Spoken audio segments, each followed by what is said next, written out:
से ते थाम के आरती उतारूंगा। ए बाबा तोरे नाम के जोड़ा से ते थाम के आरती उतारूंगा। ए बाबा तोरे नाम के, ए गुरु तोरे नाम के, ए बाबा तोरे नाम के।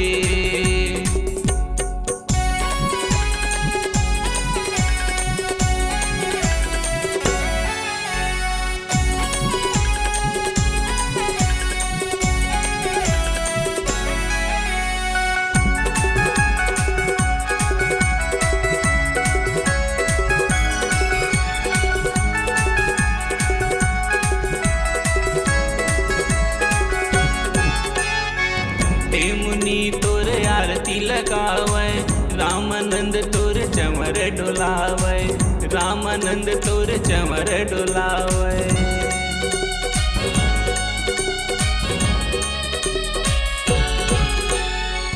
ऊंचा आसन गुरु के सजावे, सिद्ध के गदिया संते लगावे, सिद्ध के गदिया संते लगावे। तपोभूमि धाम गुरु छाता पहाड़ के, तीरथपुरी धाम बाबा अमर टापू के। आरती उतारूंगा साहिब सतनाम के, ए गुरु तोरे नाम के, ए बाबा तोरे नाम के।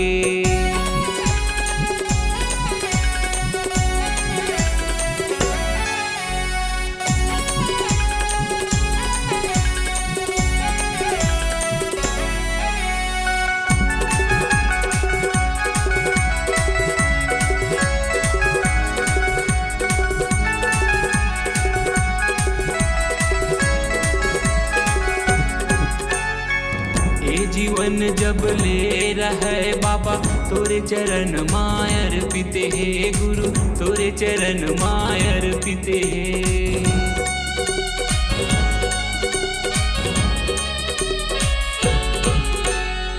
सादा जनेवा कंठी बाबा तोरे चरण मा समर्पित हे बाबा, तोरे चरण मा समर्पित हे। ए बाबा तोरे नाम के जोड़ा से ते खाम के आरती उतारूंगा।